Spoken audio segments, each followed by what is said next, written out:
Good afternoon students, मैं Gita Bhati बिंदरपाल Bhati online classes में आपका स्वागत करती हूँ। सभी बच्चे अपने नोट्स तैयार कर लें। नोट्स तैयार करने के बाद में वो स्कूल में जाके चेक कराएं। प्रत्येक बच्चे के नोट्स तैयार होने चाहिए और राजेश सर आपके स्कूल में जाके चेक कर देंगे उन नोट्सों को। ठीक है, देखो आज हम पढ़ेंगे यूनिट ट्रस्ट ऑफ इंडिया।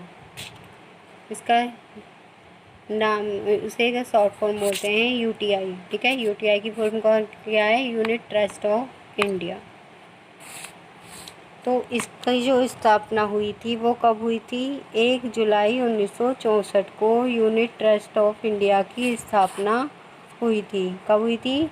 1 जुलाई 1964 ईस्वी को। इसका मोटिव क्या था इसे स्थापित करने का? ठीक है, सबसे पहले दिया है इसके प्रमुख उद्देश्य। जनता की बचतों को एकत्रित करना। ये जो बैंक स्थापित किया गया था वो इस वजह से किया गया था, जो हमारे मध्यम वर्गीय लोग हैं, किसान, मतलब कि जो छोटे लोग, पिछड़े लोग हैं, उनकी जनता की बचतों को एकत्रित करने के लिए। ठीक है, छोटे छोटे विनियोजकों को यूनिट बेचकर बचत एकत्रित कर पूंजी में वृद्धि करने के लिए। हमारे जो छोटे छोटे उद्योग हैं, ठीक है, उनमें अपने पैसे को इन्वेस्ट करने के लिए इस बचत को उद्योगों में विनियोजित करना। जो हमारे उद्योग हैं, उन जो बचत होती थी उसको उद्योगों में इन्वेस्टमेंट करते थे, पूंजी में वृद्धि करते थे यूनिटों को बेचकर, और उस पैसे को उद्योगों में इन्वेस्ट कर देते थे। तो ये था इसका उद्देश्य। क्या उद्देश्य था इसके? जनता की बचतों को एकत्रित करना था। छोटे छोटे जो विनियोजक थे, इन्वेस्टर थे, उनकी यूनिटों को बेचकर, ठीक है, बचत एकत्रित कर पूंजी में वृद्धि करना था। उनकी बचतों को एकत्रित करते थे और पूंजी में वृद्धि करते थे। या आप कैसे इन बचतों को उद्योगों में विनियोजित करना। जो हमारी ये बचत होती थी, जो हमारे छोटे उद्योग होते थे, लघु, उनमें उस पैसे को इन्वेस्ट कर देते थे। प्रबंध एवं संगठन। इनका जो प्रबंध किया जाता है एक प्रन्यासी मंडल द्वारा किया जाता है। औरों को किसके द्वारा किया जाता है? निदेशक मंडल के द्वारा। इनका जो प्रबंध किया जाता है वो प्रन्यासी मंडल के द्वारा किया जाता है। इसमें जो प्रन्यासी होते हैं, प्रन्यासी मंडल में 10 प्रन्यासी होते हैं। जो एक मंडल होता है, ठीक है, इसका बोर्ड ऑफ ट्रस्टी, वो बोर्ड ऑफ डायरेक्टर होता है। ठीक है, ये बोर्ड ऑफ ट्रस्टी होता है। इस ट्रस्टी में, मतलब कि बोर्ड ऑफ ट्रस्टी में कितने सदस्य होते हैं? 10 प्रन्यासी होते हैं। इनके अतिरिक्त रिजर्व बैंक द्वारा एक कार्यकारी प्रन्यासी भी मनोनीत किया जाता है। जो हमारी रिजर्व बैंक है, एक, या तो आप मैनेजमेंट करने के लिए बोल दो, ठीक है, प्रबंध करने के लिए प्रन्यासी भी मनोनीत, कार्यकारी प्रन्यासी भी मनोनीत किया जाता है। यूनिट ट्रस्ट, यूनिट ट्रस्ट की एक प्रशासनिक समिति होती है। जिस प्रकार से हमारी कौन कौन सी IDBI बैंक बताई थी मैंने, और आपको कल पढ़ाया था NIDC बैंक, उनमें क्या होती हैं? समितियां होती हैं। कौन सी समिति होती है उनमें?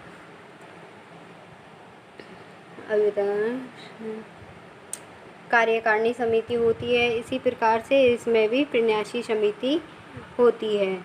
16 फरवरी 1976 से ईस्वी से यूनिट ट्रस्ट रिजर्व बैंक की स्थापना पर भारतीय औद्योगिक विकास बैंक की सहायक संस्था हो गई थी। जो हमारी पहले से रिजर्व बैंक की सहायक बैंक, रिजर्व बैंक की बैंक बोला जाता था, अब इसे क्या बोल जाने लगा?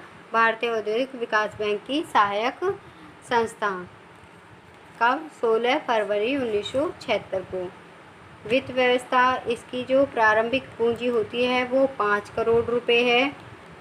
जो उससे भारतीय औद्योगिक विकास बैंक, स्टेट बैंक, जीवन बीमा निगम, अनुसूचित बैंकों, अन्य वित्तीय संस्थाओं द्वारा प्रदान की जाती है। ठीक है, इसके अतिरिक्त यूनिट ट्रस्ट अपने यूनिटों को जनता में भी बेचती है। जिस प्रकार से हमारी जो अदर बैंकें होती हैं, कंपनियां होती हैं, वो अपने शेयर्स को बेचती हैं, उसी प्रकार से ये अपनी इकाइयों को बेचती हैं, यूनिटी को। ट्रस्ट की विनियोग नीति, जो ट्रस्ट की विनियोग नीति है ट्रस्ट किसी एक कंपनी में अपनी विनियोग अयोग्य निधि का 5%, ठीक है, जो अयोग्य निधि है उनमें 5%, और कंपनी द्वारा जारी की गई प्रतिभूतियों का 10%। जितना मतलब कि अयोग्य निधि में 5% रखा जाता है इनके लिए, और प्रतिभूतियों के रूप में 10%। इससे अधिक वो इन्वेस्ट नहीं कर सकता है। जितना परसेंट इनके संचित कोष में मतलब कि रखा रहता है इनके लिए, इतना ही ये पैसे इन्वेस्ट कर सकती हैं, बाकी के नहीं। प्रगति सन 1969 में ट्रस्ट ने ऐच्छिक बचत योजना प्रारंभ की थी। ट्रस्ट ने 1 जुलाई 1970 में एक बालक उपहार योजना भी प्रारंभ की थी। जो हमारा यूटीआई है उसने एक बचत योजना प्रारंभ की थी 1969 में। उसके बाद में 1 जुलाई 1970 में एक बालक उपहार योजना प्रारंभ की थी। उसमें क्या था आपका, जो हमारा बालक होगा वो 15 वर्ष से कम आयु का होगा, या तो उसके माता पिता या उसका अन्य कोई संरक्षक, ठीक है, जो न्यूनतम 50 यूनिट क्रय कर सकते हैं। किसकी? यूटीआई की, ठीक है। मई 1982 में यूटीआई ने आय इकाई योजना लागू की थी निम्न एवं मध्य आय वर्ग के लाभ के लिए। 1986-87 में 5 योजनाएं प्रारंभ की गई थी। फिर उसके बाद में आपकी 1987-88 में ट्रस्ट ने 5 और स्कीम खोली गई थी, जो थी आपकी मासिक आय यूनिट स्कीम 1987 में, अतिरिक्त बोनस एवं विकास के लिए बढ़ती हुई आय स्कीम 1987 में, बढ़ती हुई आय यूनिट स्कीम 1987 में, ये सेकंड है, ये थर्ड है। फर्स्ट पहली खोल दी थी 1986 में। मासिक आय स्कीम अतिरिक्त बोनस एवं विकास हेतु 1987 में। माता पिता उपहार एवं कोष यूनिट 1987 ईस्वी में खुली थी, ठीक है। फिर आपके बाद में 1988 में मासिक आय यूनिट स्कीम चालू की गई थी, ठीक है। 1990 में इसे पुनः 2 नई स्कीमें लागू की गई थी, जिनमें जो 7 वर्ष के लिए पैसा जमा करना था और 2.5 गुना करके उसमें वृद्धि का प्रावधान था। मतलब कि जो इंटरेस्ट मिलेगा वो 2.5 गुना करके उसमें मिलेगा, ये इसका प्रावधान था। कल हम पढ़ेंगे, बाकी जो रह गया ठीक है उसे कल पढ़ेंगे। इसकी जो प्रगति वगैरह है इसे कल पढ़ेंगे। आज की वीडियो में इतना ही काफ़ी है। ओके बच्चों।